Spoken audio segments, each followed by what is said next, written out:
Hey everyone, and welcome back to the booth here at GP Melbourne. We are live once again. Riley Knight in the booth with you with Ray Walkinshaw. Ray, we're about to get stuck into our first quarterfinal match. The players are in the feature match area. They're shuffling up and taking their mulligans, and we are very, very excited to be bringing this match live. It's going to be absolutely fantastic. Who have we got playing off in the first quarterfinal? We've got two guys from Western Australia, which is pretty exciting for them. We've got Ash Webster, he's 20. Young chap. Yep. He's playing Jund monsters, basically green-red monsters, but he's splashing black.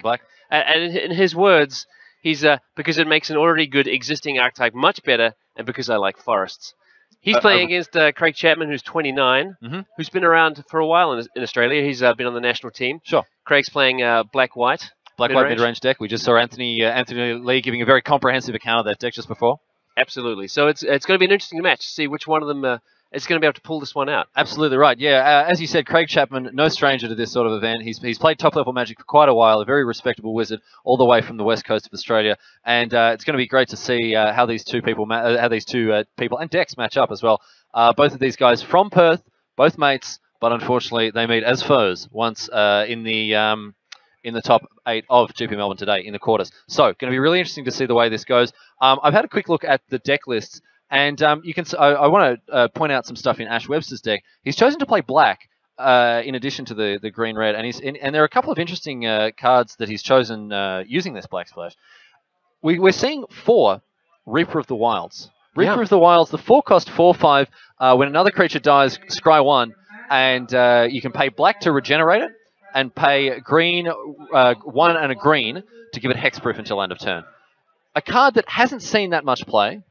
But he's chosen to play the full 4 over Pelukronos World Eater. Yeah, it's an odd decision because Pelukronos is a great creature and everyone's playing it in the green-red decks. But, I mean, it seems to be working for him, so... He's done something right if he's found his way to a GP top 8. He's obviously on the right track somewhere. I mean, in some regards, that hexproof on the Reaper of the Wilds could be really good against those mono-black decks. That's right. Pelukronos often just eats a Doomblade, and that's that. I mean, you know, and you just get the 5/5 off the table, and you're up. You've gained a mana advantage off and a tempo advantage because an instant speed removal spell, killing an enormous big fatty like that, just taking care of business. But if you're able to protect your Reaper of the Wilds by keeping up 1 and a green to give it hexproof, you blank a lot of your opponent's hand. Yeah, it seems like it might be a good idea against mono-black, and maybe that's why he's gone for it. Well, we're going to see what happens here. Obviously, Craig Chapman playing a deck that isn't too far away from the mono black list. The Perth guys have indicated that they're playing the mono the black white mid range list because black has while white has the best threats, black has the best answers. So they're looking to bring a very happy marriage there of those two things. So we're going to see if Craig Chapman's answers are going to be powerful enough for the threats that Ash Webster's going to deploy with his Jund monsters list. I'm looking at the sideboard now of Ash Webster's Jund list. And he does have some pretty interesting technology here off the black splash. I'm really happy to see a Golgari Charm in the sideboard, Ray. Probably not as happy as Ash was to see it when we saw him in the feature match round earlier today. Absolutely. Boy, oh boy, did it blow out his opponent. I can imagine it's just one of those cards that I think is really well placed. I've been selling this card as hard as I can. It's just always relevant. It's always going to do something. It's going to blow up an enchantment. It's going to wrath away 1/1s. It's going to counter a Supreme Verdict. All of these things are really, really relevant. So we do have an issue that's just come to our attention from the feature match area. It's being resolved. They're in good hands down there while they get their decks ready. So we're going to go a little bit deeper here and have a look at the black-white mid-range deck. So a lot of stuff going on here. A lot of creatures that are hoping to hit the battlefield and make a big impact and require a lot of different answers. With Blood Baron of Vizkopa and Obsidian Ghost Council, both attacking decks at a really different angle. Yeah.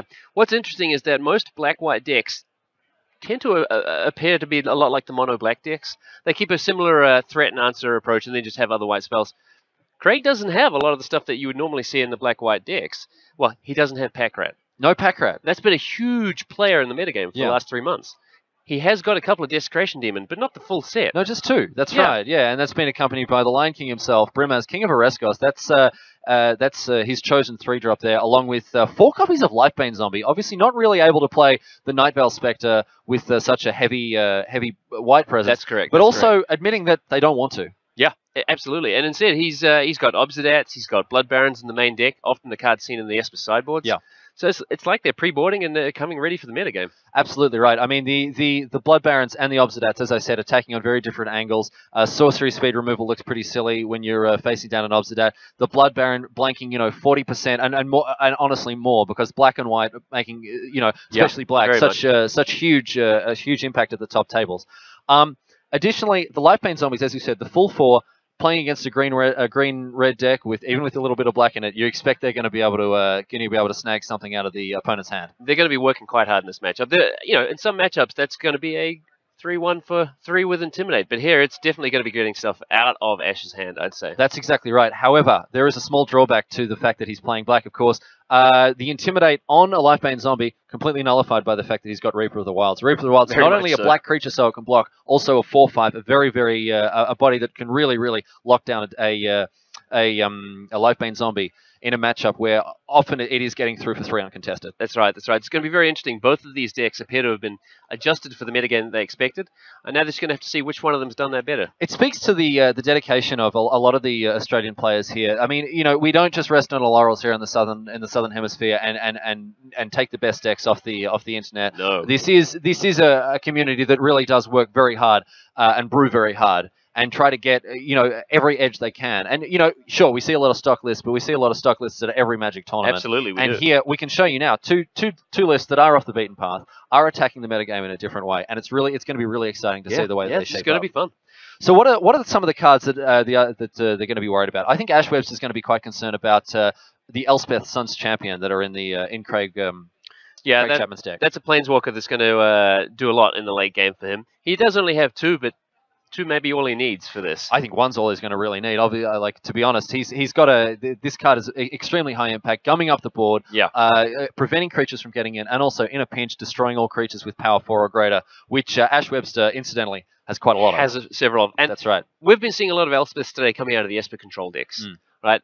So that's a Planeswalker that's defending itself with its own resources. Craig's got a bunch of other creatures also getting in the way. That's going to be like when you face a Planeswalker in Limited. You never get through to that thing. No, that's exactly right. He's really going to be able to lock down and protect the Elspeth Suns Champion. He's got a lot of really aggressively costed creatures. The Brimmer is obviously great on offense and defense, so he's going to be putting in the work there. Having said that, Ash Webster does have a card that answers Elspeth, and it's only cost 2 mana. He does have 2 copies of Dreadbore. Indeed, he said he wanted black for good cards, and that's going to do it. Absolutely. Dreadbore doing its best impression of Hero's Downfall. I wouldn't be comfortable with Hero's Downfall on this list. Double black requirement, I think, a little heavy.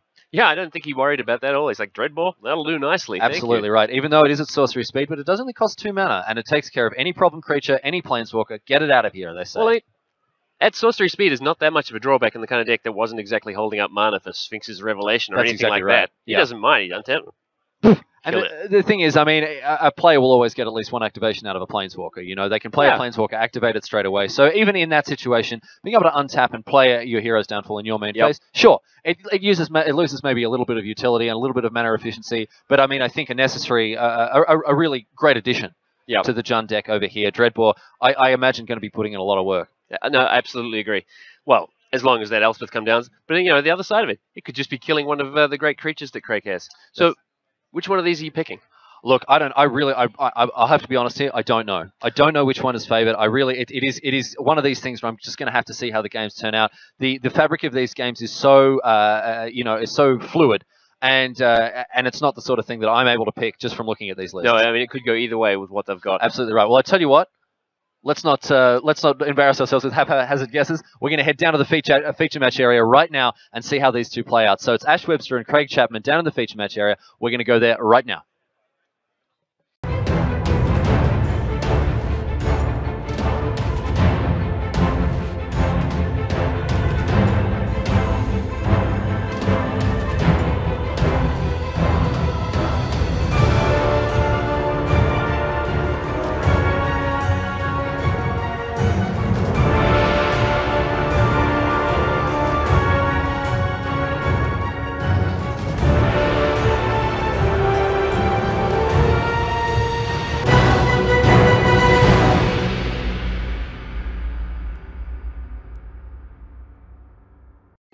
G'day everyone from around the world, wherever you are. Welcome to GP Melbourne for the quarterfinals. I'm Riley Knight in the booth with Ray Walkinshaw. It's great to have your company here as we see a battle between Ash Webster and Craig Chapman. The two decks here on display, we have Ash Webster on Jund Monsters and Craig Chapman playing Black-White Midrange. Already the players are underway. We can see a couple of lands hitting the battlefield along with a Sylvan Caryatid for Ash Webster. A pretty good start with some early acceleration for Webster playing Jund. Absolutely. Ash is pretty much always going to want to play either Caryatid or an Elvish Mystic so he can get his monsters out earlier than expected. That's exactly right. Often these green-red decks playing ahead of the curve. This Jund deck not very different. I mean, maybe a little more difficulty getting some of the the dual-colored lands into play. Having said that, Caryatid going to do some work here, and we're going to see a turn 3 Domri raid off that Caryatid, and he's going to have a look at the top card of his library. Back it goes, and no third land for Ash Webster. That could be a problem. I can see definitely mana development really important for the green-red based decks. So we're going to see how much he's going to lean on that Sylvan Caryatid as a Hero's Downfall takes care of the Domri raid. That was that looks like a main phase Hero's Downfall, not wanting Ash Webster to get any more value off that Domri. That's right. Just because Hero's Downfall is an instant doesn't mean you need to play it at the latest possible opportunity. He's denied him an extra activation of the Domri raid, and that seems like a good idea to me. Absolutely. Well, Domri raid's been immediately replaced by his green-red counterpart, Xenagos the Reveler. So Xenagos in his Planeswalker form is going to summon a Satyr, put it into play. It does have haste, so it's going to get in for 2, straight into the red zone, the Satyr there, and going to smack Craig Chapman for 2 points of damage as Craig untaps and draws a card, plays a Godless Shrine tapped, and there is another Hero's Downfall. So efficient answers being made to the Planeswalkers posed by Ash Webster. Yeah, it's card for card of this way. It's looking pretty even. We couldn't call how this one's going just yet. Although I suspect Ash is still going to want to draw more land if he's going to want to drop these big monsters. That's exactly right, and he does have 2 Mutavaults, so his color's a little bit iffy at the moment. The Sylvan Caryatid doing its best Birds of Paradise impression. However, not access to all the colors that he might need in terms of having a wide selection of lands to be able to tap here. So only 3 lands, a 2/2 Satyr, but we could see the Mutavaults being activated, and that looks like the way it's going to go. We're going to see, yes, 1 Mutavault activate the other, and in for 4. For Ash Webster, hitting Craig Chapman for 4. And this another Caryatid.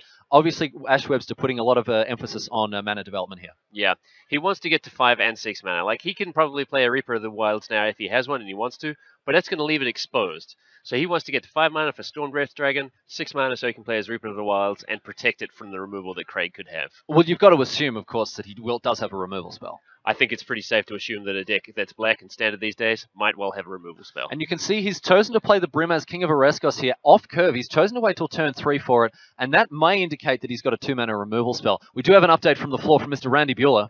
Yeah, it's a pretty quick one. Sungwook Nam had Thoughtseize Pack Rat. Luke McLaughlin had Mulligan to 5. Oh, that was a quick one. Nam takes the 1-0 lead. Yeah, Nam's up a quick game in the Mono Black versus Mono Blue Devotion match.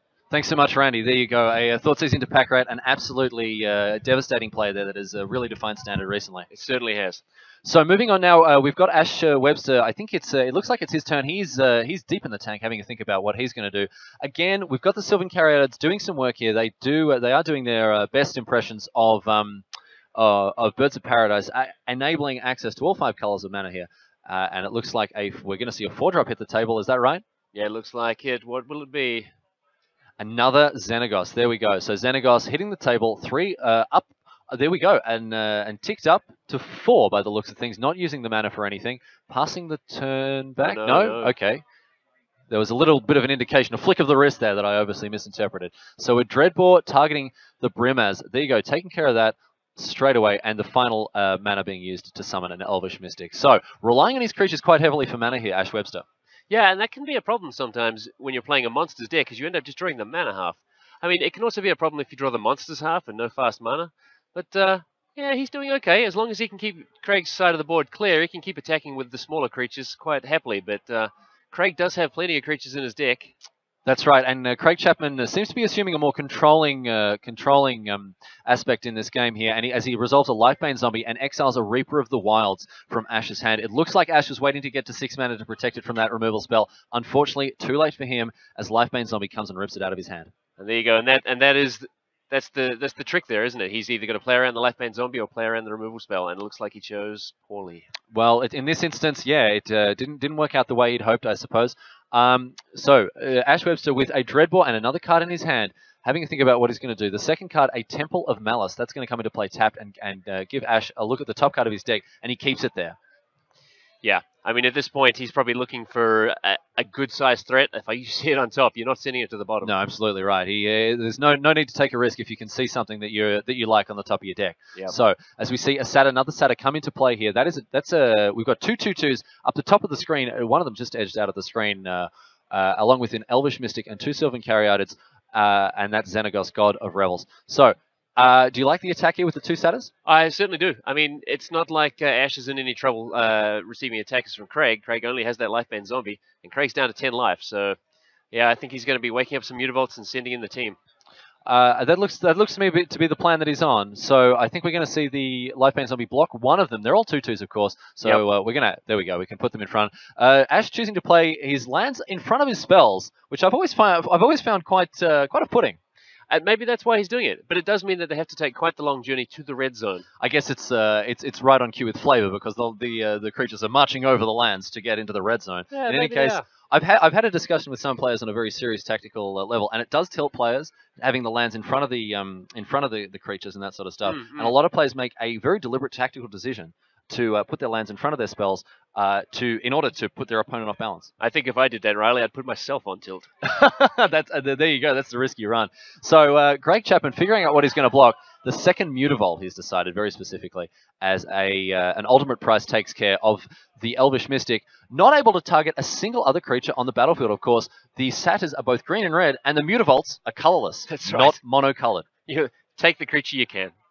Yeah, there are some monocolored creatures there. They just happen to have hexproof. Yeah, that's right. So, unfortunately, not able to take over the Sylvan Caryatids. I don't think he's too worried about them doing damage. And there is the Elspeth of the 6th land. So, a great stabilizing play for Craig Chapman. He is down to 4. He's in a precarious position. Ash Webster getting through some early mana issues to be in a commanding position in this game. However, Elspeth, Sun's champion, you'd expect is going to restore a little bit of balance to this game. A little bit. Although not much. It looks like it's a Stormbreath Dragon. A Stormbreath Dragon flying right over the top. Yeah, so those soldiers are just going to stare upwards and say, sorry. Sorry about that. Sorry about that. We can't really do anything about that. So as the players hit their sideboards, that is game number 1 out of the way. So Ash Webster 1-0 up against Craig Chapman. There we go. We're going to fix that on the screen right now before moving on to the sideboard. So Ray. That was an awkward draw from Ash. You know, he wanted to come out screaming out of the gate with some monsters, just didn't really do it. But Craig didn't put up much resistance either. He was just removing cards, but not putting up any pressure of his own. That allowed Ash to land the Xenagos, just start making Satyrs and get in there. I really felt that Craig was in a good position. I felt like from the beginning he assumed that he was going to take a controlling role, and I feel like really picking the role you're going to take in a game is very important, and sticking to that often can be beneficial in terms of executing a streamlined game plan. He was going 1-for-1 with the heroes' downfalls, and I thought he was in a good spot. Absolutely. It's about role assignment. You've got to figure out whether you are the beatdown or you are the control person. And what Craig wanted to do there, it seemed like he was picking the control position, but he needed to follow that up with like an Obsidat or a Blood Baron of his Copa, and he just didn't do it. He got to the Elspeth in the end, but it was a bit late. It was a bit late because the Stormbreath Dragon coming in and taking care of business with Craig Chapman on 4 life. So, as I said, a great stabilizing play in Elspeth Sun's champion. But having said that, at that point, really, there weren't that many cards that were going to get him out of that position. Even an Obsidat with the life gain, sure, put him to 6. He's attacking back in with a bunch of 2/2s. There is a range of a number of cards that Ash was going to be able to pull there to seal the deal. So surprisingly, Craig Chapman thought keeping up relatively well, but not getting there in the end. No, I mean, we spoke about how good Elspeth looks in Craig's deck, but you know, he doesn't have the supreme verdicts that the Esper control decks do, and that really would have helped him there. Absolutely right. So unfortunately, no access to sweepers here really with the Craig Chapman black white list. There is Bile Blight. Bile Blight, generally a pretty favourable card, picking off a lot of very key creatures in standard at the moment. However, a range of creatures it's not going to touch, and a lot of them in this deck, Ray. Absolutely, absolutely. It could clear out those Satyr tokens for sure, but it's not going to get any of the Dragons, any of the Reapers of the Wild, and they're going to be the big finishes that actually make the difference. Even the Courses of Crufix, a card that we haven't talked about too much in Ash's deck, he is playing the full 4, and a Bile Blight looking pretty silly when facing down a Corsair. Absolutely, and that Corsair works extremely well with Domri Raid. Another card that works really well with is Chandra Pyromaster. Chandra giving you another way to manipulate the top of your deck. Are we going to see the Singleton Chandra Pyromaster coming in in from Ash Webster's sideboard? Quite possibly. I don't know that it's necessarily going to kill any of Craig's creatures, but it's certainly going to get them out of... Oh, Craig's helping show us what he's sideboarding there.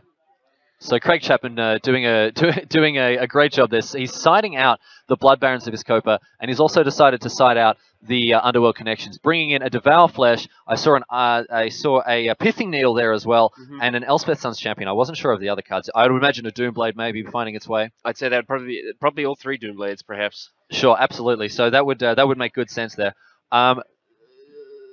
So moving on now, we have the Pithing Needle in Craig Chapman's sideboard coming in. That Pithing Needle, it's been described to me by a number of players as a 1-mana detention sphere for the green-red Planeswalkers. Yeah, and I wouldn't disagree with that. I mean, Detention Sphere has been doing a lot of work in this format, and it is quite often taking away a Planeswalker and nullifying its effectiveness.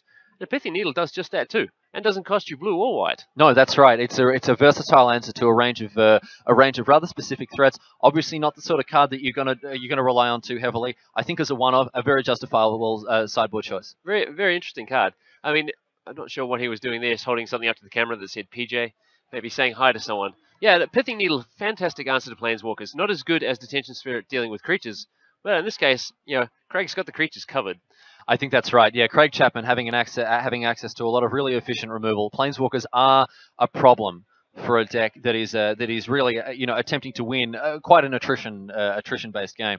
Speaking of that, we were talking about Chandra Pyromaster just briefly. I really do think that Chandra adds another element to the green-red deck in terms of just grinding out an incremental advantage, which is so important in the green-red deck. Yeah, it's an interesting card that Ash could well bring in. Whether he does or not, it's a different story. I mean, his sideboard is full of cards that could look great in the main deck in this matchup, but that doesn't necessarily mean he brings them all in. No, so it'll that's be interesting right. to see if he does.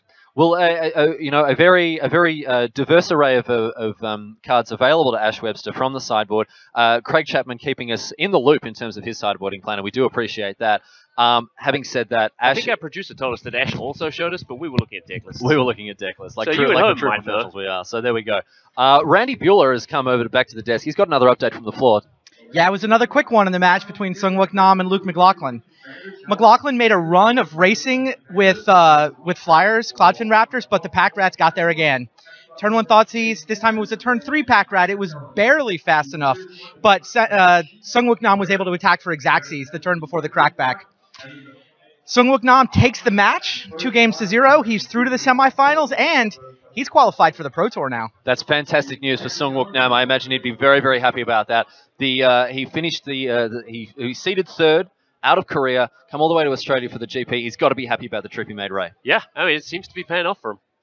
Yeah, another update in the match between Hao Shan Huang playing the Red-Green Monsters deck against Yifan Wei. Fated Retribution got some cards. We have seen that card do a ton of work this weekend, Sylvan Randy. Sylvan Caryatid, Xenagos of the Planeswalker variety, 2 Satyrs, and a Gorklan Rampager. Jeez, there you go. So the blowouts there happening with Fated Retribution. They're still in game 1, but you got to like the Esper player after that blowout. So I should think so. Way looking good. And you got to like Fated Retribution at the moment. GP Melbourne proving that card new from Born of the Gods, the 7-mana instant speed Wrath, getting it done here at GP Melbourne. Seems to be working a lot harder than I would have thought for a 7-mana spell. Thanks so much for the update, Randy. We're going to move back now to the feature match area as the players are looking at their beginning 7. We're going to see what their thoughts are with their starting hands. Craig, of course, losing game 1, will get to choose to play it first. I would imagine so. I would imagine that he's going to be on the play for this in this match, wanting to get some early pressure. Maybe a Thoughtseize we're going to see in the turns. Go 1 for 1 and eventually resolve one of these threats. The Blood Barons have come out. So he's going to be looking to resolve his Elspeths. He's gone up to 3 copies of Elspeth now. A really backbreaking card against Green-Red. If played in time, of course. If a timely Stormbreath Dragon isn't ending the fun for everyone. Absolutely. So a Temple of Silence hitting the battlefield on Craig Chapman's side. He's going to scry 1 and pass the turn back over to Ash Webster, who's drawing for the turn. And we're going to see a Stomping Ground come into play untapped. That's going to cost Ash Webster 2 life, but I imagine we're going to see an Elvish Mystic here. Yeah, absolutely. That's a key play for Ash. He needs to accelerate to his monsters before his opponents can keep up with him. He's probably been doing it all weekend, I'd say. Absolutely. You're never happier than a turn 1 Mana Elf coming down to speed out those and deploy those threats. As we turn back to Craig Chapman now, he's played a swamp. He's got a range of options there. I can see a few cards in his hand. He has a Devour Flesh, which I think is just going to take care of that off straight away. Yeah, what do you think of that play? No, I completely agree. I mean, if you save that Devour Flesh for later, it's probably still going to get that elf. I think so. So you may as well get it off the table now. Absolutely right. And Ash Webster maybe hoping to get stuck in with a 2-drop or even a 3-drop on turn 2. That's not going to happen now. As a Scryland hits the battlefield, the Temple of Abandon is going to let him scry 1. He's having to think about it, looking at his hand and deciding whether that card's going to stay on the top or hit the bottom of the deck. As Randy Bueller with another update, working double time here, Randy. Yeah, good news for you and your boy this time. Patty Robertson up a game over Jinwei Zhang. Zhang managed to stick Elspeth, but can't block Aetherling. No. Doesn't matter how many tokens you make. Aetherling got through, so Patty Robertson up a game in that one. All right, good news for the local boy, P. Robs. It's great to hear the big dog up 1 game against the Pro Tour top 16 finish from Jinwei Zhang, of course, only last weekend. As we return now to our feature match here, we've got a Brimaz now. How do you like that card right now, coming in on turn 3? It's about when you want it. It's turn 3. It's a powerful card, but a little less powerful on turn 8. I would agree with that assessment, and unfortunately for Ash Webster, no 3rd land once again, relying very heavily on the opening hand, featuring an Elvish Mystic and now Sylvan Caryatid. I think that explains why he was taking so long on the scry when he played the Temple. He was probably thinking, do I want this card? Do I want to try and find a land? Looks like he's in on the side of getting the Caryatid, which is going to give him some mana, but he's going to be falling behind that Brimaz very quickly. That's right. I think the Sylvan Caryatid obviously able to block some creatures. I think it would probably the cat was blocked there by the Caryatid. Having said that, it's not going to hold down the fort forever. No, it is certainly not. And it's going to be used to power out monsters if it's going to be doing anything, I think. All right, so we've got a forest here in his hand. Miziamoto's taking care of that Brimaz. Just get it off the table. Yeah, absolutely. You don't want to leave that thing there. It's going to get out of control. And another 2-drop, a Scavenging Ooze. Scavenging Ooze, I tell you what, actually has a bit of utility in this match. Its ability to take creatures out of the graveyard, very relevant when you're facing down a Whip of Erebos. Absolutely, absolutely. Right now, though, it's taken a Bile-Blight, so it's not going to do a lot. That's exactly right. Having said that, Bile-Blight staying in the main for Craig Chapman. Your thoughts?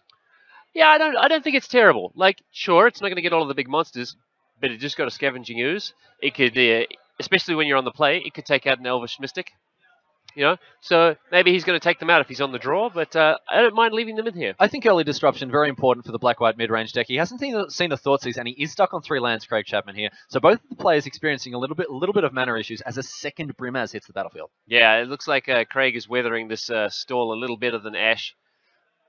And there's the Reaper of the Wilds, the card that we've talked about so much here. Obviously, just willing to deploy that, not playing a 4th land, willing to get the 4-drop out there, and maybe it's going to eat a removal spell. Yeah, well, I think with the second Brimaz on the table now, replacing the first one, I don't think he can afford to wait to protect it. And there we go. So running the risk, you got to do it. I think you have to. So the Reaper of the Wild getting sent to the battle to the graveyard, I should say, by that hero's downfall, and there we go. Great. Craig Chapman getting in for 5 damage with the Brimaz and his loyal followers.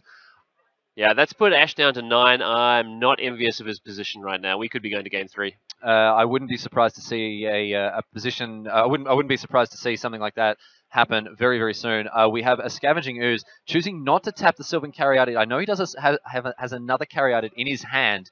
But of course, the Caryatid is going to be able to block and then tap for green to grow the Ooze. Yeah, I think that Ooze is going to want to chew up 2 creatures so it can try and take down the Brimaz that comes in. Absolutely. So here's the Thoughtseize. We see 2 Stormbreath Dragons. 2 Stormbreath Dragons, a Sylvan Caryatid, and a Domri Raid. Look at that. A hand that is pure gas. Unfortunately, not able to deploy those threats in a timely fashion, Ray. Just not there quite yet. He needs another mana to be able to get one of those dragons down, which is going to be excellent. Absolutely. Against Craig Chapman's board. But I mean, we don't know what Craig's holding. We know he's not holding land, and if it's not land, it's probably gas. Yeah, we've of course seen Craig Chapman fail to play the 3rd land. So if he's got the 4th land, I should say. So if he's got answers, he's probably holding them onto them in his hand, or maybe some higher cost creatures that he hasn't been able to deploy just yet. That's possible too. Tanking on the Thoughtseize, obviously a pretty critical decision point for him, Ray. Yeah, I think so. I think Craig feels like he's in the driving seat here, and he wants to put this game away so they can move to the 3rd. Getting this decision wrong, that could spell the end of the match for him and knock him out of the top 8. And he sent the Stormbreath Dragon packing it to the graveyard. That's going to cost him 2 life, but a pretty good deal when you're facing down 4 from a hasty dragon. Yep, absolutely. I mean, he could well see that second Stormbreath Dragon coming down next turn. So he doesn't want to see back-to-back dragons, at least. There you go, sure. As a Doomblade takes out the Scavenging Ooze before it's going to get a chance to block and perhaps trade with the Brimaz. So, unfortunately for Ash Webster, he did gain 1 life by exiling a creature from Craig Chapman's bin, but that's not going to be enough to keep the Ooze around after a Doomblade. No, so that Brimaz has dropped Ash to 5. He's drawn the land, but I don't know that playing a dragon at this point is going to save him. He can play a dragon, and there it is. I don't think we're going to see an attack there with the dragon. And there's a Hero's Downfall straight away. Almost played like a counterspell, and that's going to be enough for Ash to pack up his cards. That's Absolutely. Right. So after the Sylvan Carryout being tapped for mana to play that dragon, obviously would enable Ash to block there and stay at 1 life with the cat coming in from the Brimaz token, from the Brimaz trigger, but not enough after that Hero's Downfall. Absolutely. And even that dragon eating Brimaz at that point, that still leaves 3 to 4 cats. They can just attack next turn, and at this point, Ash wouldn't be able to block them all. Craig had the Hero's Downfall. We kind of knew it was there. He wasn't playing lands. He was probably holding an answer to that dragon. That's right. So there you go. At the end of game 2, we do have a tie, 1-1 between Craig and Ash, as we have Mr. Randy Bueller, Hall of Famer Randy Bueller, back over here once again to give us an update from the floor. Yeah, not a lot of action, but Yifan Wei has gone from the point where the Esper deck is probably going to win to the point where Hao Shuang Quang would be picking up his cards if these were timed rounds. Okay, sure. Like, he's got the Jace going. There's a collection of Detention Spheres. There's like 1 card left in Huang's hand, and he just found Sphinx's Revelation off his Jace. So looking extremely good for Hui there. The other table that you guys can't see, Patty Robertson and Jingwei Zhang just got underway in game 2. So early in the Esper Mirror, it's too soon to tell much of anything. The untimed Esper Mirror often giving players a real chance to demonstrate their skill, take the time that they need to make the important correct plays. Do you think either of those guys, though, is eyeing the camera? I think they know that as soon as this match ends, they get on camera. That's right. Maybe does that slow them down even more? Maybe it does, yeah. Maybe they just maybe they want that exposure. I don't know. In any case, thanks so much, Randy Bueller. No we'll have more from you before too long, I imagine, with more updates from the floor. Randy doing a lot of work. It's been great, as we've said, Ray, to have the Americans here. It's been fantastic. Absolutely. It's been really great to have the Americans over here helping us out with the execution of this broadcast. It's been absolutely wonderful. And I want to give a shout out to Rashad Miller. He hasn't been on camera, but he's been here doing a lot of behind-the-scenes work, making this help. He's been getting it done. That's absolutely right. We've got a fantastic tech staff here led by Marco Sayers, who's over to my right. I can see him now. There he is. He's smiling. He's trying not to look at you. Getting it done. There we go. We've also got a couple of other guys. We've got Scott and Bo, who are sitting behind the computers and getting it done here, making sure the whole thing comes to you live and uninterrupted. And Noel Neo, all the way from Singapore, flown out here to take care of things. He's getting stuck in. And I tell you what, it may be us here on the camera, it may be our beautiful, handsome faces on the camera, Ray, but we have a wonderful support staff that are taking care of it and bringing, I really think, a really excellent Even broadcast. More handsome than us. It's just a shame the viewers can't see them. It's a shame. It's a real shame, but you know what? The sacrifices must be made. Sacrifices must indeed be made. That's exactly right. Especially to things like Devour Flesh, as we saw earlier in game 2. That's right. So, you know what? That was actually a pretty key moment, I think, in that game. Absolutely it was. Absolutely it was. And we saw Ash struggling to get his creatures into play at the end of the game, just not fast enough against Craig's Brimazes, and it was probably because that first turn Elvish Mystic was eaten by Devour Flesh. I think to take us back to the beginning of the game, I think that Elvish Mystic, and because we had the Stomping Ground and the Temple of Abandon in his hand, and then no other lands. So I think his plan was to curve out really nicely with an Elvish Mystic into a Sylvan Carryout off the 2 untapped lands. That opens up the opportunity to deploy threats in a real timely manner, despite the lack of lands. Yeah. So that plan disrupted by the Devour Flesh, and this is what you were saying about the Barblight. Really important for the black-white deck to get stuck in and be interacting on early turns. That's absolutely right. Like, you know what the green-red monster's plan is to develop its mana, it's to drop the monsters. That mana is not necessarily untouchable. You can try and get in there and mess with the plans. That's exactly right, and we saw that exact thing happen there with the black-white mid-range deck looking really to interact early. One card we haven't seen doing a lot of work in this match is Thoughtseize. Yeah, I mean, it was there. It took out a dragon that didn't need to take out that dragon. I mean, it'll be interesting to see whether it has an impact this game. I mean, now that Craig is on the draw, maybe he doesn't have the Barblights anymore. Looks like we got Randy back, though. So I think when Jingwei Zhang was putting his Esper control deck together, he managed to squeeze in those couple of Mutavaults, right? 3-color mana base, but I think it's 2 Mutavaults if I remember correctly. I just watched one Mutavault go all the way. Wow. Single-handedly won the mirror with 10 attacks from a single Mutavault. The old 10-turn clock Mutavault. 10-turn clock Mutavault. It'll get you. That will get you. So they are headed to game 3, he and Patty Robertson. Yeah, Mutavault, I mean, it's one of the decks, one of the lands that makes other decks so happy. Yeah, 2 Mutavaults in both deck lists, right? Yeah. Yep, they both did exactly the same mana base. So 2 Mutavaults, they are worth squeezing in. They are so good against Esper. They can pressure Planeswalkers. Sometimes they just kill your opponent. And, you know, they never really got into the fight over spells. Just the one land went all the way. And you can see that happen. Often that'll be the deciding factor in a control mirror who can put the Mutavaults to best use. On to game 3. On to game 3 for the control mirror in the feature match area. Maybe we'll get to that after we get a resolution of the match we're about to look at now. Game 3 underway here between Craig Chapman and Ash Webster. It looks like Craig is having to think about his starting 7, and he sends it packing. So he's gonna take a mulligan, as Ash Webster seems to be pretty happy with his starting hand. So this match obviously going to send one of these two people to the Pro Tour. So a lot on the line. Yeah, absolutely. I mean, you got to be excited to get an invitation to go to the Pro Tour. I mean, it's the big game. It's the big game. It's the biggest of the games that we can play here with this game that we all know and love so much. So high stakes. Ray, I'm going to ask you, what sort of impact do you think that has on a player's mind? You can't say that it has no impact. I mean, a player will tell you, a good player will tell you, you just focus on the next game in front of you. You win that game, you move on to the next one. You can't claim that you're not thinking about where you are. I mean, these guys, they're playing under a camera. We haven't done that before in Australia. This is kind of new to them. They're going to see that hovering over their heads. That's right. They're going to be thinking about that. They know people are watching at home. They know what's for stakes. They're thinking, man, I might get to go to the Pro Tour. They've got a game each. Whoever wins this game gets to go. That's exactly right.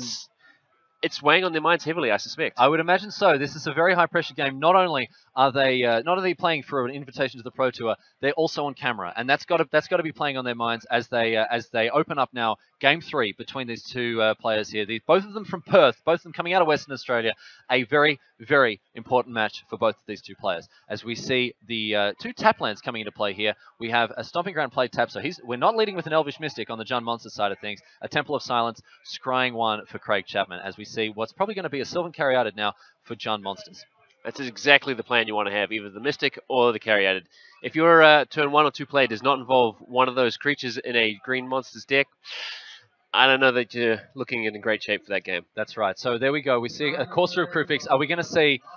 Oh, there we go. So not missing out on his third land drop this time, because we have a Courser of Krufix enabling him to play a land off the top of his deck. So not only is he going to gain a life, he's also going to scry one.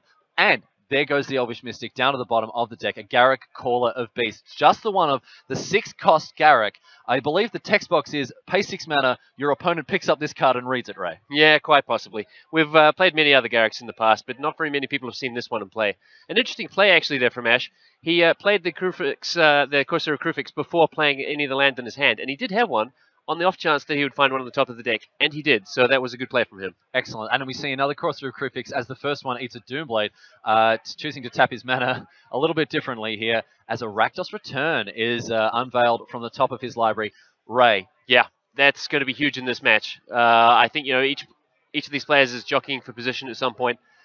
I mean, he can play this as early as, say, next turn for what? 4. That's going to wreak havoc on Craig Chapman's hand. That is what's known in the game, in the business, as big game. It's a beating. It is a real beating. So, moving on now to Craig Chapman, who's going to, at the end of his turn, he's going to take care of that Courser of Krufix once again. So, not getting an enormous amount of value off the Coursers of Krufix there, but still, a card that deserves an answer and demands it. Yeah, I think so. I mean, especially if Dominant Red's going to come out. At this point, Craig's got to be in trouble. He has not got any pressure on the table, and he's about to take a rather large Rakdos Return to the face. It seems like that's going to be the case here. Ray, I agree with you. We do have a Whip of Erebos, which at this stage is basically a blank card. Well, at this stage, it's a blank card, but if he's about to have his hand thrown into the bin, this is probably a pretty good answer to that Rakdos Return. I didn't even consider that. There you go. A Whip of Erebos deployed on turn 4 very, very aggressively, because if he's going to lose his entire hand to the Rakdos Return, and there you see a Rakdos Return for 3, and he waits no time in dumping those 3 cards into the bin. We do have an Obsidat Ghost Council. Ray, what does that mean? That's a complicated interaction, actually. I think we would have to go to the judges there, but unless I'm mistaken, he might be able to whip that in play and then try and remove it I can tell you now, I'm reasonably certain that the interaction between Whip of Erebos and Obsidat is incredibly unfair. It does bring back the Obsidat for good, because the Obsidat can exile itself to its own ability, which satisfies the requirements of the Whip itself. So that Obsidat hitting the exile zone means that it can be brought back, it can be recurred from the graveyard. Ash Webster facing down what more or less is a recurring Obsidat, he's got to find a way to exile it. That's going to be fun for Craig, and that's a cool combo. A very, very interesting interaction. That Obsidat, of course, gaining haste. It's going to rumble into the red zone with lifelink as well. So a huge life swing here. The Obsidat coming in, draining him and braining them for 7, and then going to hit the exile zone, I would imagine here. Otherwise, he's going to lose it for good to the Whip. I can't imagine that Craig's playing this combo without knowing that interaction. No, that's certainly not. That's about the ideal play for him, knowing that Rakdos return was coming. This is looking not that bad for Craig. Of course, Craig, without having to invest any mana in the Obsidat, coming back and forth and getting into the red zone, draining and gaining 2 life a turn. He's also got a Desecration Demon in the bin, which is good for 6 in the air. Yeah, that's impressive. I'm not sure why they're reading the cards or discussing the life totals here, but it's something going on. I have read, I could be wrong on this, but I have read a fair bit about the fact that the Obsidat can be exiled to the Whip and then brought back. Yeah, it's quite possible that that's getting explained to Ash. Yep. Looks like that's an exiled Obsidat. And looks like that's the way it's going to go, because otherwise, of course, you'd imagine it would be brought off the battlefield. And here we have Ash Webster, who still does have a full grip. He's in a reasonable spot in terms of access to his cards. He has his work cut out for him at this point. That's right. Nobody's Rakdos returned him, so that's allowed him to play that Stormbreath Dragon. And that Stormbreath Dragon is going to be able to hold off the Obsidat indefinitely. That protection from white being super relevant in this situation. However, Obsidat doesn't need to attack to have an impact on the life totals. No, it doesn't. It's going to drain Ash's will to live. That's right. And also restore Craig Chapman 2 life per turn, which is not inconsequential. It's not just restoring at this point. Craig is north of 20. There you go. So we do have now Obsidat Ghost Council getting in for 5 after the Stormbreath Dragon hits the bin after a timely hero's downfall. And the Obsidat trigger, he is here to stay. He is coming. He's zipping back and forth between the exile zone. He's here to stay and go and stay and then go and then stay. And then stay and go. But that's right. The Whip really being taken advantage of with that interaction with Obsidat. That is a very powerful game. Yeah. This is looking a lot better for Craig than it was earlier. So here comes Garrick, the green opportunity, you might say. Yeah. It's going to get him some cards to catch up, but at this point, it's going to get him exactly 1 card. Oh, that is a beating with 2 lands and 2 Planeswalkers being sent to the bottom of his library. So the +1 of Garrick Caller of Beasts, reveal the top 5 cards of your library, put all creature cards revealed in this way into your hand, only hitting a Stormbreath Dragon, but there is a Garrick now on 5 counters, still a consequential threat. Absolutely. And at least if you're going to hit only 1 creature, that Stormbreath Dragon is probably the one he wants. Exactly right. Pro White going to do some work, and I would imagine we might see a chump block here from the Sylvan Caryatid of that Obsidat. Well, if that Obsidat's coming straight for the Planeswalker, which it looks like it is, yeah, that Caryatid is going to selflessly stand in the way. There you go, throwing himself under the bus, like all good mana dorks eventually do. I would say a moment of silence for that Sylvan Caryatid, but I don't think either you or I are capable of that. No, I agree with you. Yep. I absolutely agree with you. So, Ash Webster all in on the plan to make the best use of this Garrick here, and he reveals... So, a Reaper of the Wilds and a Sylvan Caryatid going to go into the hand. 3 lands being stuck under his deck here, and what do we got in terms of how he's going to use his mana? We know he has a Stormbreath Dragon in hand. He does, but he could play the Reaper of the Wilds. That's not going to do a great deal of good against the Obsidat, perhaps. Well, again, it's not against its ability, certainly, but it can block the Obsidat indefinitely as long as you leave up green to regenerate it. The green is actually for Hexproof. Oh, sorry, black to regenerate it. That's my mistake. However, having said that, the Stormbreath Dragon, if it lives, has protection from white. It can block out the Obsidat. Yeah, it can block the Obsidat as long as it needs. And we are seeing a Sylvan Caryatid as well. In response, a Devour Flesh. So that Stormbreath Dragon not sticking around whatsoever. It has just been brought to my attention. Reaper of the Wilds cannot regenerate itself. I have embarrassed myself. It can gain Death Touch. It gets complicated with all these different abilities. But yeah, so the Dragon would have been a great player to go in front of the Obsidat, but it's gone again too.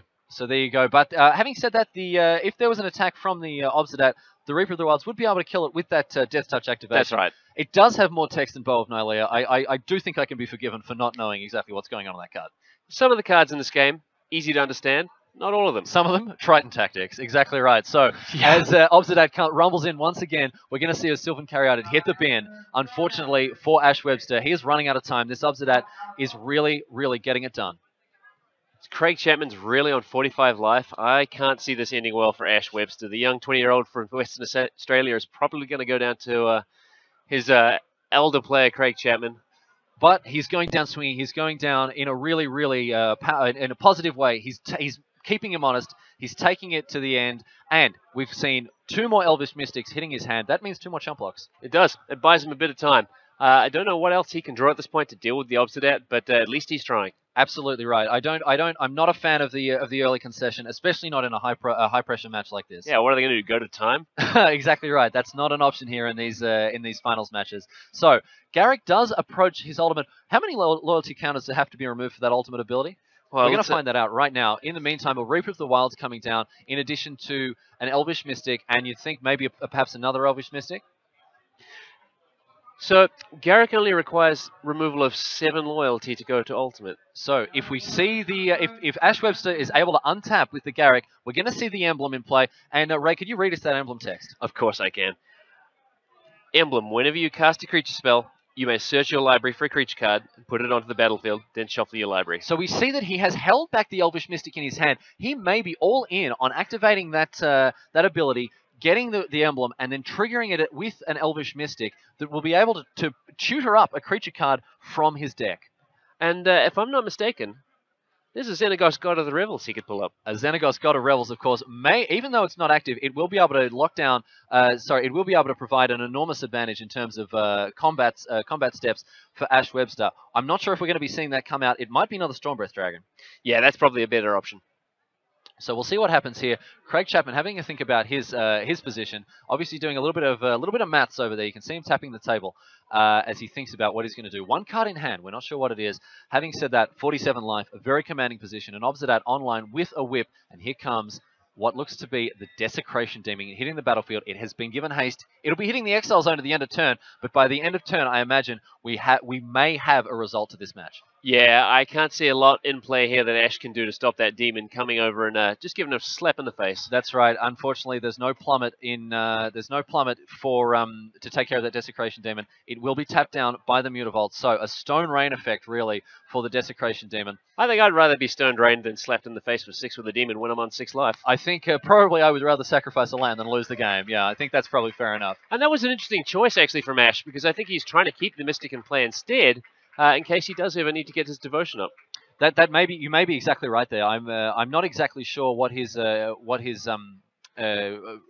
rationale there was with sacrificing the Mutavault. Obviously happy to keep an Elvish Mystic in play rather than a Mutavault. So he does live to fight another day as that Desecration Demon hits the Exile Zone. So are we going to see an emblem created right now, Ray?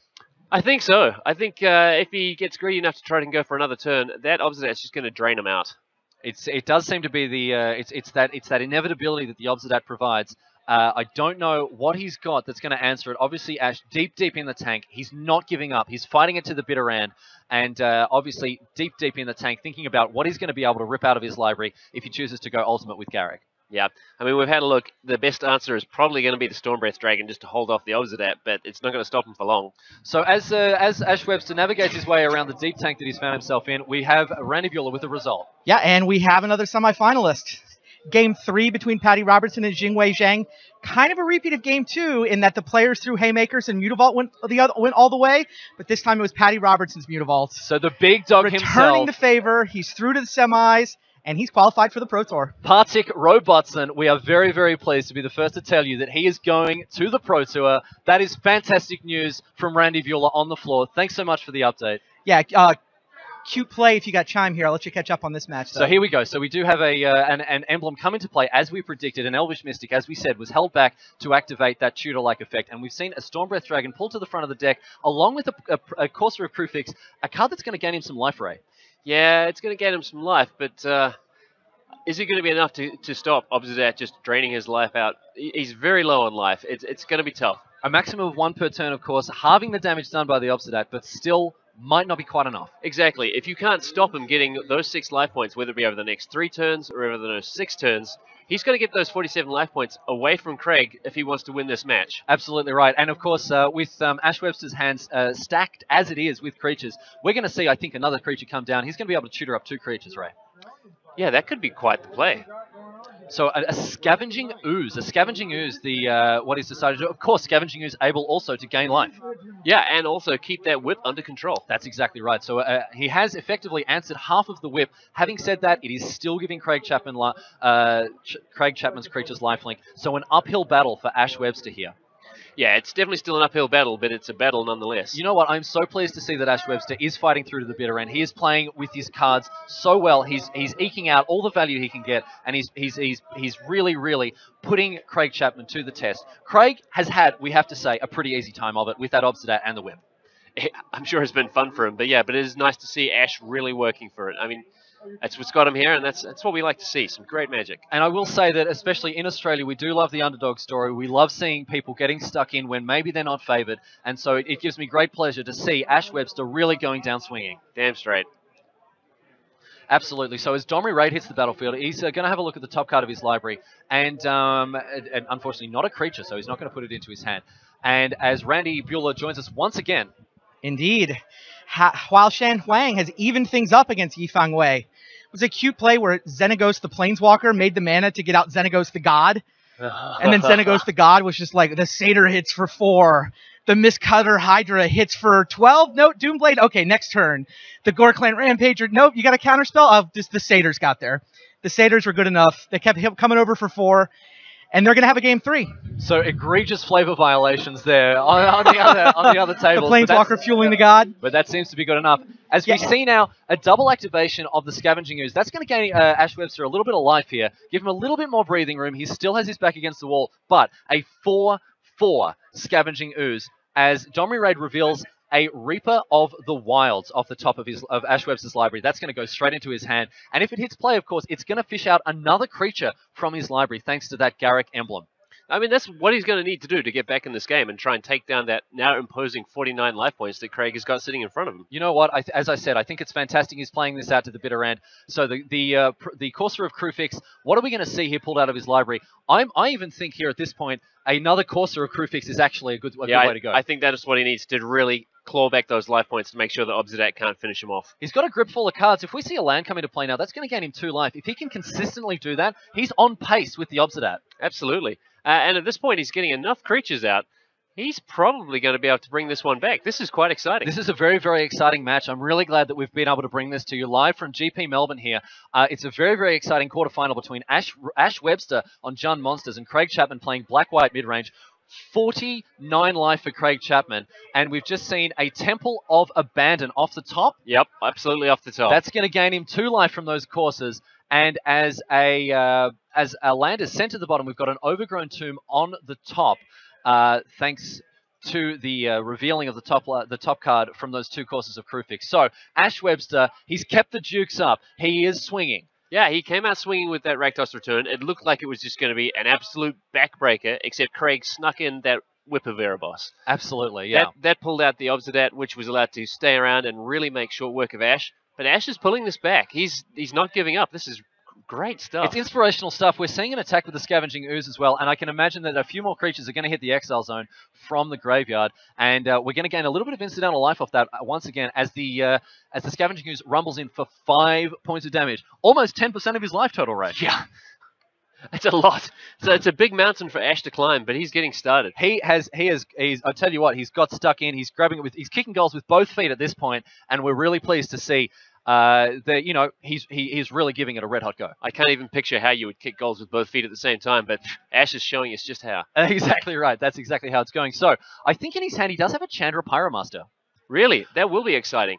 That'll be an interesting card to bring into play if indeed we're going to see it hit the battlefield. Between the courses of Crewfix, the Domri Raid, if he's got the Pyromaster down, he's just going to be playing cards off the top of his library to his heart's content. Absolutely right. Between those 3 cards, of course, a really critical interaction there that enables a deck without a single island. Yeah. With enormous amount of deck manipulation. Playing as if they had Future Sight in play. That's right, which, is quite an interesting direction for this color to have taken. I know that this is a new direction for Red, the ability to have a look, and play cards off the top of the library with Chandra Pyromaster.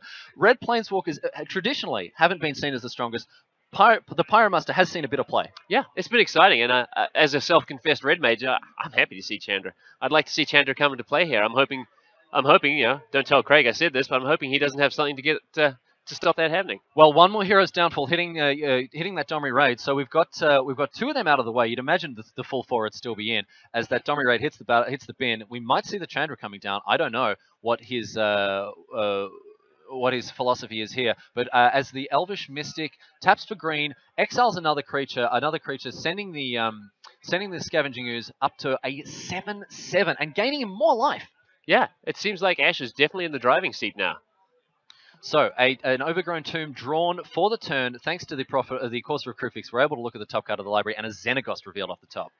Now, the Krufix won't let you play that Xenagos off the top, but if he plays a Chandra Pyromaster, that will. And that's exactly right, and it looks like we're going to see 4 mana tapped. Are we going to see the Pyromaster hit play? Fingers crossed.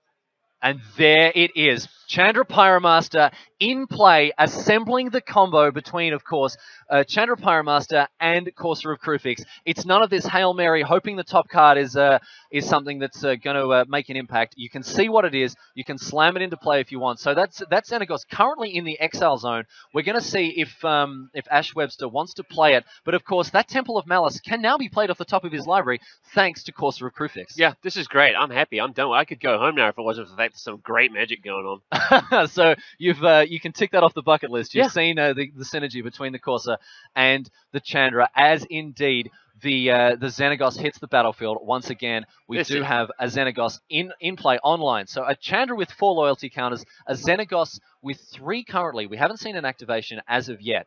But Ash Webster really, really getting stuck in, really grabbing it with both hands and attempting to keep Craig Chapman honest as we see a Xenagos activation with a 2/2 Hasty Satyr. This is crazy. I mean, several turns ago, we were saying, I can't see a way for Ash to get out from under Craig Chapman here, and yet he's doing it. Absolutely right. I mean, from my perspective, there was certainly no silver bullet I could see in his deck. I couldn't look through the list and say, well, there's going to be one card that's going to get him out of this situation. And at the end of the day, it hasn't been one card. He's managed to really leverage the 75 cards that he's brought to this tournament and get stuck in with a really, really convincing fight back. Yeah, it's really been all of the cards. And it was Garrett, Call of the Beast, that got it going. It was like, wow, that's that Planeswalker that everyone's going to read. But it was just, it went up, it kept finding more creatures. We got the Ultimate Emblem in play, and it's looking hard to stop Ash now. Absolutely right. 11 damage coming across the battlefield here with the Scavenging Ooze and the 2/2 power creatures there. Hitting Craig for 11. It looks like he's just taking the damage ray. Yeah, well, what else is he going to do? He's got a couple of Mutavolts. He's not just going to chump everything. I guess not, no. But, I mean, 45 life isn't the most respectable clock when you start, or if you're taking 11 a turn. That's right. I mean, usually when you're on 45, he's like, I'll take it. But he's taking a lot of damage for Ash. He's just dropped to 34. Well, 36 apparently. We're watching the values update there. Of course, as the Obsidian comes in, going to restore 2 life for Craig Chapman there. So he's on the clock. Yeah, he's absolutely on the clock. Ash has turned this game around. It looks like he's in a position where he's not going to lose in a hurry, and he is now going for the win. Absolutely. The Reaper of the Wilds, keeping that Obsidian on lockdown, of course, threatening to activate with Death Touch, meaning that Obsidian can't safely attack. And as we see, there you go, straight to the end step for Craig Chapman. See you later to the Obsidian, back into the exile zone, as now Ash Webster looks to untap his permanence and get stuck in for his next turn with 2 Planeswalkers online, in addition to a massive 7/7 Scavenging Ooze with a few friends along for the ride. And that Ooze is just taking care of that whip. That whip was huge when it came down just before the Rakdos return. Now it's just neutered. Absolutely, and I mean, the lifelink ability on the whip, very, very key in racing situations. Not so good if you're not able to attack. Yeah, that's right. So we do see another activation of Xenagos here. A Satyr's going to come into play with and another land. So 2 life, another 2 life. I mean, I'm talking about it like it's the end of the world, but 2 life, that holds off Obsidat for another turn. It's really, really, really critical here. Yeah, Craig must be sinking in his chair as he's watching this game slip away. How is he losing it? Yeah, he mustn't be happy about this. So it looks like a Stormbreath Dragon has been exiled to Chandra Pyromaster and has hit the battlefield straight away. So a hasty Dragon, will that be hitting the red zone anytime soon, do you think, Ray? Well, I can't see a reason for it not to. There you go. So as indeed you said, the Stormbreath Dragon coming across with the 2 Satyrs, the 2 Courses, the 2 and the 7/7 Scavenging Ooze, getting it done. One of the Courses has decided to stay back, but at this point, Craig's only option for a profitable combat here is to trade a Mutavault for one of the Satyrs. It's not looking pretty for him at all. No, absolutely right. And I like his decision to play maybe a little bit more conservatively than you might think, because he is able to keep back a few creatures in case Craig Chapman has a few key removal spells in order to get that Obsidat through. That's right. It's something we've seen all weekend, is trying not to get too greedy in this position. It looks like Ash is winning this game, but he does not have the life advantage, so he's just trying to keep that alive, making sure that there's nothing that Craig can do just to take the game out from under him. But after being domed for 17 points of damage, Ray, you've got to be worried. We had him on 49 life. He's now back under 20. Yeah, that's right. I feel like Craig's probably looking for missing teeth at this point. That's exactly right. I mean, he has suffered a real beating. Right on the chin. Ash Webster has not mucked around. He has really put the jukes up and got stuck in here with this match. A match that I'll be honest in saying I incorrectly assumed was a foregone conclusion. I kind of did too. A little guilty to admit it.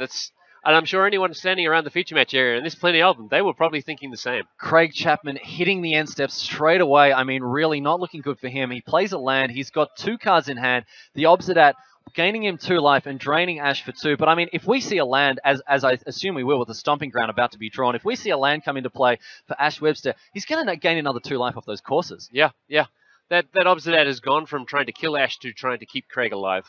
I'm interested to know if Craig remembered the Garrett Caller of Beast trigger when he played that Stormbreath Dragon last turn. I don't think he did. And you know what? I don't think it matters. Maybe he doesn't need to. No, but I think a Xenagos God of Rebels would be a pretty useful resource for him to have right now. It would. As a there we go. He's just he has searched up another one. There you go. Okay, so not forgetting it this time. That Garrick emblem getting it done for him. Yeah, pretty much all of the emblems are going to be incredibly powerful once they're in play. Absolutely right. Ash Webster has more permanence than we can count on the battlefield as Craig Chapman cuts his deck after that tutor effect from the Garrick emblem. A Domri raid on the top. Having said that, Craig Chapman facing down an enormous beating here from all of the creatures Ash Webster has somehow managed to assemble when he was sitting on 6 life to Craig Chapman's 49. What a comeback, Ray Walkinshaw.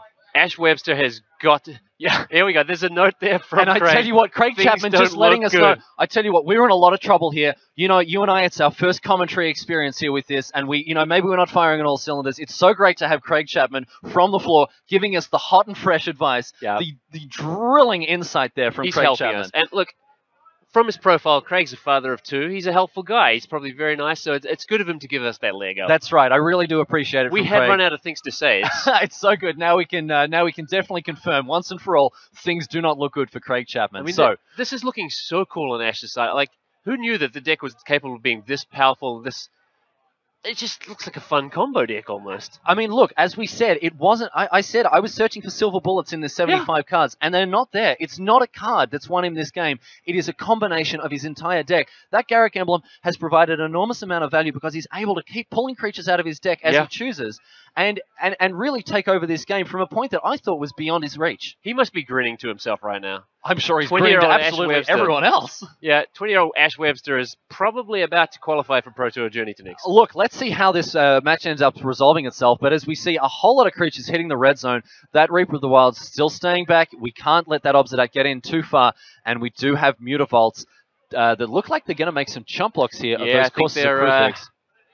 They're going down for the greater good. Well, it seems to be the only way. Of course, they're also going to gain him 2 life on the way thanks to that Whip of Erebos. Yeah, that 2 life counts.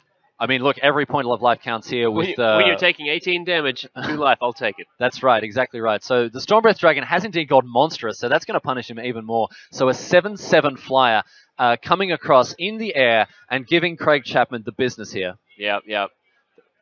I mean, let's not forget that those 2 Planeswalkers at the bottom of Ash's table there, their loyalty, that could increase. That could be more emblems. This is just crazy. This is more emblems and more damage from Chandra Pyromaster. She's able to get in for 1 every turn, of course. Yeah. With her +1 ability, a ping effect if he needs it. But a Domri raid on the top of his library. We're going to see what happens there and a Hero's Downfall, targeting his own Obsidat to send it away. And there we go. Craig Chapman with a very, very stylish concession. Well done to Ash Webster, fighting back from a position you would not have thought possible to win the game. Ray Walkinshaw, an unbelievable comeback from Ash Webster. Riley, I thought he was toast. I thought he was done. I thought he was absolutely, there you go, ruined, I would say. And out of absolutely nowhere, we love an underdog story here down under, and we've just seen one. That was the best comeback I've seen all weekend. I mean, yeah, what an amazing turnaround. Look at his battlefield littered with permanents as we have Randy Bueller joining us once again from the floor. Well, we've got one match left in the quarters after this one. It is the Game 3 between Yifan Kuei and Haoshan Huang. We do have them on the camera table, so we should be able to switch over and watch the end of that Game 3. I'll let you know what you've missed so far, which is a mulligan for Huang and no mana acceleration. He really wants to go Elvish Mystic, Sylvan Caryatid.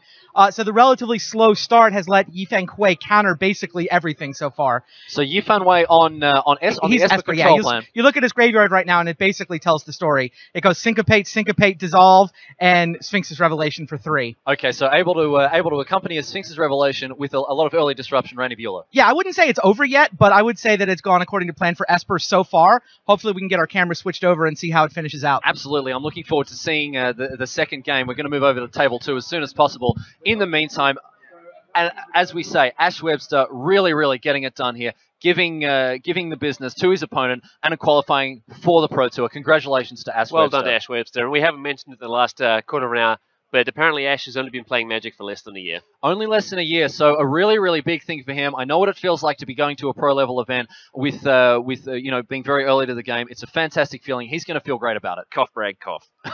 Look, you know what? I'm just giving the viewers the honest, open account of how things are. Ray Walker. Fair enough. As we move on now to onto our other game here, you can see Jingwei Zheng on the.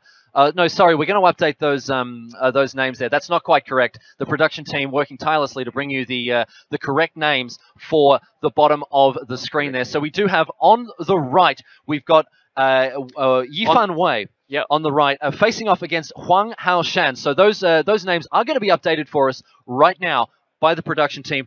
Yifan Wei on the right versus Huang Haoshan. And so, as we've heard from Randy Bueller, 3 pieces of early disruption in the Esper Control graveyard, along with the Sphinx's Revelation, that may be refueling his hand here for 3. Yeah, it's a small Sphinx's Revelation compared to some that we've seen, but it is still a crucial play at this point in the game. And it looks like the counted cards on the bottom in the exile zone there, you can see one of them, Rurik Thar the Unbound, an absolute beating against Esper Ray.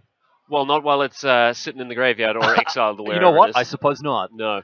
But a timely dissolve taking care of that card, one might presume, as the players ramp up to get stuck in here with Game 3. I wonder if they're waiting for us. If they're waiting for us, they can certainly go right ahead. I mean, it's very, very polite of them, but they can get stuck right in if they're ready. So thanks so much to the players down in the booth, down at the feature match area, making sure that our viewers around the world are getting to see the very best of Australian Magic here. Not just Australian Magic, but international Magic. We have a New Zealand player there facing off against a Taiwanese player. Absolutely right. So it is Haoshan Huang, not against Jingwei Zheng. He is playing against Yifan Wei. So on the right-hand side of the battlefield, it is Yifan Wei. That's going to be updated for you right now. Beg your pardon, of course. Yifan Wei from Korea, not New Zealand. Oh, not New Zealand, of course. Yeah, that's absolutely right. So the production team going to get stuck into that right now. In the meantime, a Thoughtseize here from Yifan Wei. Revealing on Haoshan Hang's side of things, he's got a Stormbreath Dragon, a Gorkline Rampager, and a Xenagos. What's your pick, Ray? There's a couple of big picks. I don't think it's the Rampager when there's a Dragon. And the God also pretty threatening. Right now, if that Xenagos comes down, it's not actually going to be a creature. But between Dominarad and that, it's getting pretty close. Absolutely right. And also the Xenagos, God of Revels, able to turn pretty much any top deck into a real threat. Deal more damage than anyone wants to take. That's exactly right. I mean, if you're curving a Xenagos into a Stormbreath Dragon, that's good for 8 damage. That's right. Into a Pelucranos, that's good for 10 damage. So at this point, Yifan Wei probably needs something like a Detention Sphere to be able to deal with that. I was thinking he would take the God and leave the Dragon and the Rampager to deal with, but he's taken the Dragon. He must have an answer for the God. Obviously deciding perhaps, and there we see, you're exactly right, what Ray Walkinshaw with a Detention Sphere in Yifan Wei's hand, so not afraid of the Storm Breath Dragon, with the Detention Sphere taking care of that Domri Raid. Yeah, well, the Detention Sphere certainly can't take care of the Dragon, and that Domri Raid probably did need to get off the table as far as Yifan Wei is concerned. I would agree with that assessment. Really, Domri Raid, a very, very powerful early game threat for Esper control when facing down a red-green deck. That's right. I mean, it's not that Domri Raid is going to be encouraging people to fight each other on the table very much. It is going to be generating extra cards for Haoshan, and it gets up to that ultimate emblem. That emblem, very, very difficult to beat. I've heard tales. I've heard these tales, maybe apocryphal, of people defeating a Domri Raid activation. However, like fusing Wear Tear, I don't think it ever happens. Like what? Fusing Wear Tear. Oh, right, yes. I thought you said wet hair. Fusing Wet Hair. I don't think that happens too much either. In any case, down comes Xenagod, Xenagos, God of Revels. Down he comes. He's going to get stuck in and maybe do some heavy lifting here for Hao Xuan Huang. Yeah, he's going to be making any creatures that Hao Shan draws off the top to veritable hasty fighting machines. That's exactly right. I know. I mean, as an Esper control player, you're not too happy to see it, and there comes another Detention Sphere. So Yifan Wei pretty happy with his spot here. Yeah, he seems to be in a pretty reasonable position. We've talked about this all weekend. A little bit of enchantment removal would probably go a long way for someone facing down those Detention Spheres. And obviously these guys are in Game 3. They do have access to their sideboard cards, and I'm looking at their lists here. 2 Destructive Revelries in the board of Hao Shan Huang's deck. You've got to imagine they've come in. I'd be surprised if they hadn't. Whether he's got one in his hand, though, is a different story. And after that Thoughtseize a couple of turns ago, we didn't see one then.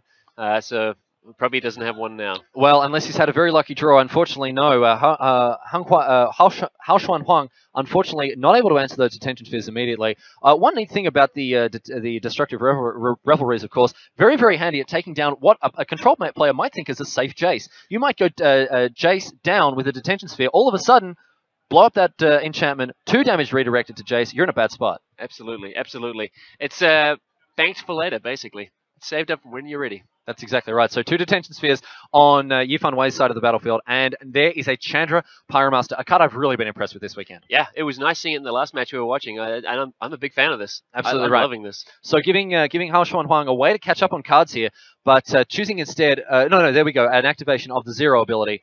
By the look of things. He's going to have a look at the top card of his library. It gets exiled, of course. It gets exiled, but he may play it this turn, as he chooses to do. This is quite a key Planeswalker for Hao Shan. 2 Detention Spheres already in play, which means Yifan Wei only has 2 more with which he can deal with Planeswalkers. I'm pretty sure, looking at his list, that he also has... Let's have a look. Does he have the... no, he does... Yeah, 2 Fated Retribution, hiding up the top.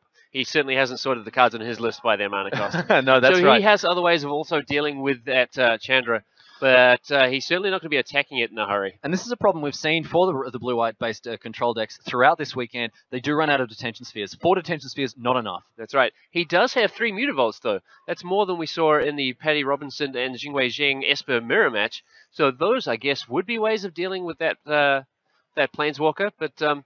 Hao Shan tends to be packing quite a few creatures as well. Yifan Wei also bringing in what we were calling before the colorless Detention Sphere. He does have a Pithing Needle in his hand, and there you can see it's brought into the battlefield. What sort of impact is that going to have on this game, do you think? Well, it's certainly going to shut down that Chandra. But, it's already done something. It's already given Hao Shan an extra card. It was only a forest off the top, but it was a forest in the way of whatever's underneath it. Look, any card that replaces itself is all right in my books. Absolutely. So we're going to see the Pithing Needle take care of that Chandra Pyromaster, followed up by a Jace. Is he going to go up or down here, do you think?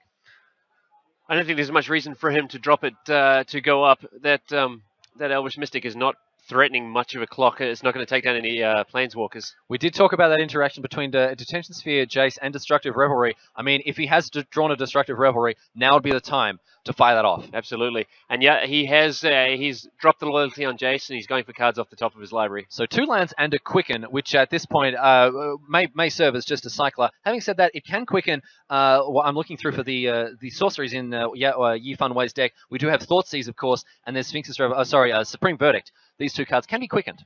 Yeah, which is interesting. I don't think that he's going to be quickening the Thoughtseize very often, but it could be fun to wait for Hao Shan to draw his card for the turn and take it out of his hand before Absolutely. He gets to play it. I think he's more likely to quicken up a Supreme Verdict. A Supreme Verdict. Absolutely right. He's choosing not to take the Quicken in any case, so it's gone to the bottom of his library. Always happy to take 2 cards off a Jace. I know with a long history of blue-white control, it always feels good when you're snagging up that 2 pile. Nothing beats 2 cards to your hand. Absolutely right. So moving on now, we're back. It looks like we're back to Hao Shan Huang. who is hitting the tank and thinking about what he's going to, how he's going to play out his turn. Access to a lot of mana, but not a lot of business spells on his side of the board. Absolutely, he's got 2 cards in hand. There's not a lot going on for him. And it looks like his opponent, Yifan Wei, is on a lot of life. So Hao Shan's got a lot of work ahead of him if he wants to win this game and therefore the match. I do like the position that Yifan Wei is in. If I were in his position, I'd love a few more lands. Yeah, me too. But when your opponent's not threatening you very much, you're going to have the time to get there. So an attack at Jace here from the Elvish Mystic. That's going to put Jace down to 1. And a Gorklan Rampage are going to finish it off. So there, obviously, a very powerful play from Hao Shan Huang, choosing just to get rid of that right. Jace once and for all. Jace is like, that's it, I'm out of here. I'm not taking this abuse. No, that's right. Jace deciding that he's had well and truly enough and hitting the bin as he heads off after that Gorklan Rampager is discarded to pump that Elvish Mystic. I mean, that's what you've got to do to get the Jace off the board, sure, but I don't know, Hao Shan might have wanted a 4/4 that was going to stay in play. I don't know. I mean, with there you go. With that is another Gorklan Rampager that has come down. That is the second one that he's had in his hand. So as you say, a 4/4 in play for him. And maybe that's going to do the work that he needs it to do. Yeah, I mean, I was doubting him throwing away one of them to the what's that ability again? The Blood Rush ability. Blood Rush, that's right. But having another one in the hand, that makes that play make a lot more sense. Absolutely right. A 4/4 Trampler. The secret mode, of course, for Gorklan Rampager. It is actually a creature. Yeah. You can actually pay mana for it, put it on the table, and do things. So Sphinx's Revelation 4 is going to get Yifan Wei a couple more cards and a fair bit more life, and put him in a pretty commanding position, you'd think. Absolutely. If Hao Shan is pretty much playing off the top, he's got like 1 card left in his hand, and apparently it doesn't do very much because he didn't play it. Whereas Yifan Wei is just drawing cards that one of them is going to end up being a Supreme Verdict. He's just going to bury Hao Shan on these cards, I think. It doesn't look like Yifan Wei are now being able to untap with a fair few lands, play another one, and have a look at the top card of his library. There's a Supreme Verdict. We're not surprised to see that. You're happy enough to take a 2-for-1 there, Ray? Well, I mean, Hao Shan can't be too upset at that. He hasn't overcommitted into it terribly. One of those was just a mana creature, which, almost a land. But, he was probably banking on that Rampager for getting a lot of the damage done, and it's gone. It's gone. There you go. So Jace ticking upwards, which is interesting. Yifan Wei, we're not sure exactly how many cards he has in his hand. You'd imagine it'd have to be a fair few. Maybe not looking to discard at this point. It's quite possible that he's ticking Jace up there because he's going for Jace's emblem. That might be right. I mean, at this point, he does have 1.5 million cards in hand, so maybe not needing any more. No, there we see a mini Factual Fiction is going to split the top 3 cards of his library. Hao Shan Huang is going to have the opportunity to split those cards, and Yifan Wei gets his pick of them, of course. Dissolve Against, unsurprising there, giving him a counter spell. And Hao Shan Huang playing off the top of his deck. He hasn't played the card in his hand. You'd think it would be a land, and now having to fight through at least 1 Dissolve as well. Yeah, this can't be a nice position for Hao Shan to be on. Like, we know that he needs to win this to get back on the Pro Tour. This has got to be demoralizing for him. Yifan Wei looking to be in a very commanding position here. Having said that, our other quarterfinal proving that anything can and will happen. Absolutely. That was crazy. If you missed it, take a chance to check out that replay when we're done this evening. Absolutely right. You're definitely going to want to watch that first feature match that we played there. As a Courser of Krufix hitting the battlefield, Yifan Wei deciding, hey, that's fine. I don't mind the 2/4. You can have it. Yeah, I mean, it may deliver him extra cards, but see, I don't mind you a 2/4 that gets you land because I'm about to draw 6 cards. Yeah, a Sphinx's Revelation. What is this, 3rd Sphinx's Revelation this game? I would, but looking at the state of his graveyard, yeah, we can see 3 of them in the bin. I think it might be safe to assume that Yifan Wei has drawn twice as many cards as Hao Shan Huang in this game. I don't think that's an unreasonable estimation whatsoever. He does have an enormous grip. He's going into the tank, having to think about what he's going to do here. An enormous range of options for him. He's got a Jace. He's got 1 million untapped mana. No Mutavault. Yeah, for a second I was going to say he was obviously so proud of that Sphinx's Revelation he was going to leave it on the battlefield, but it has finally gone to the graveyard. Okay, there we go. It's just a matter of how Yifan Wei is going to close out this game, I think. Absolutely. All right, so Yifan Wei obviously just drawing to his win conditions. An Elspeth or an Aetherling, which would you prefer to draw at this point? That's a big question. Either is going to do it. I personally would like to see an Aetherling win a game. Sure. We've seen a few Elspeths this weekend. There we go. Okay, he's gone with right on time. Exactly right. Yifan Wei just not responding to any of my requests. No, that's right. Well, I think he's realized that it's not October 2013 and deciding to get with the times and play the 6-drop that is really deciding the format here. So an Elspeth coming down for Yifan Wei. And we're going to see 3 soldiers hit the battlefield there. You can see them there. And Hao Shan Huang, after that Supreme Verdict, no board. Well, I should say a Chandra Pyromaster being held down by a Pithing Needle. Yeah, Chandra's sort of sitting there whistling innocently, saying, I'm here. To do. I can't do anything. Sorry about that. Yeah. I'd love to help you out. Boss, you deal with that Pithing Needle, I'll deliver you the goods. That's it. But until then, I'm sorry, I'm out of action. Yeah. Hao Shan's probably just double-checking how much Yifan Wei played that Sphinx's Revelation for, just, I guess, to get the life totals right. Exactly right, and he's just making sure that the 10 mana there was able to pay for both the Sphinxes, for both the Supreme Verdict that rothed away that Courser of Crufix and the Elspeth Suns champion. Having said that, at this point here, he is tapped out. We know that he's got a Dissolve in hand, Yifan Wei. This is Hao Shan Huang's chance to resolve a card that might be the only one that's really going to get him back into the game here. As we quickly survey his deck list, what do you like from his deck that might be able to get him out of this position? Well, the Rurik Thar might have been nice, but that's gone. So only one of them in the 75 for Hao Shan Huang. Obviously, a real beater, a 6 mana, a must answer threat. The best answer to it, obviously, a counterspell. I think we're all pretty happy that we don't have Cavern of Souls around anymore to get the Rurik, to force the Rurik Thar into play. I mean, I think if anything, he wants a Stormbreath Dragon. Anything else is not going to help him finish this game. Probably not going to cut it. That's right. So we're going. It is the cleanup phase now, the cleanup step, I should say, which is going to see a Fated Retribution hitting the bin. Yifan Wei obviously deciding that the time is well and truly past. Well, that's just showing off. It's just showing off. It's like, hey, see this absurdly powerful card that I can cast effortlessly and still have counter magic up? I don't need it. I don't need it. I don't need it. I'm going to toss it straight in the bin. See this card? See, it's gone. It's gone. It's gone. It's gone. I'm not resolving it. I don't need it. Would you like to borrow my... You can't. I can't lend you my cards. I'm throwing these extras away. That's right. See you later, Fated Retribution, along with a couple of lands. As Hao Shan Huang gets an idea of the way things are going to go. You can see him doing some quick maths there, thinking about how he's going to deal with this situation. It doesn't look good. Super Friends, Jace, Architect of Thought, and Elspeth Suns champion, looking to put Yifan Wei in a pretty handy spot here in Game 3 of this quarterfinal of Day 2 here at GP Melbourne. Yeah, if I was playing in this match, I definitely want to be on the right side of your table. Absolutely right. That is indeed a completely accurate assessment of the way that this game is shaped out. I mean, it's so often that we see Jace, Architect of Thought, and Elspeth side by side. They are getting it done together here in the GP for us, and especially for Yifan Wei today, as we see a Gorklan Rampager hitting the battlefield on Hao Shan Huang's side of the table. A 4/4 trample, facing down a pretty significant board. Yeah, those soldiers not quite as big as the Rampager, but they do grow a lot faster. That's exactly right, especially when you're facing down an Elspeth emblem that isn't too far away. One turn with more soldiers, and then an activation. If he chooses, he can go up to 8. Yeah, he can just keep making soldiers. And bring her back down to 1 loyalty if he wants to activate that emblem for 7. There's certainly nothing wrong with going with Plan A in the game of Magic the Gathering. Putting out creatures, attacking your opponent until your opponent can't breathe. It's enormously pedestrian, Ray, but sometimes it does get the job done. It's satisfying. For some, perhaps. In any case, here we've got Hao Shan Huang with 2 cards in his hand. He doesn't seem that excited about them. What do you think they are? Perhaps 2 lands?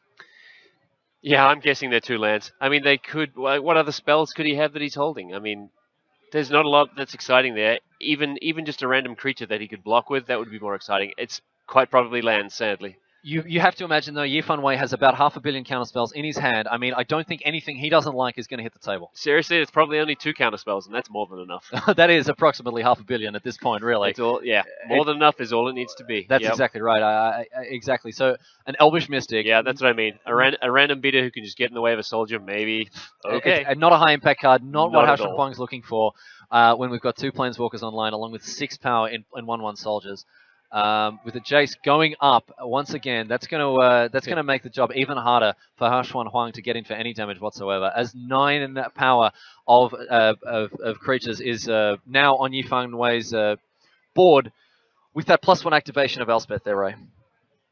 Yeah, I mean, I think if Yifan Wei wanted to, he could start attacking. The problem with that is that Hao Shan could attack back with a Trampler, but not enough. There you go, facing down the Elspeth emblem. I mean, Elspeth can just go for the 7.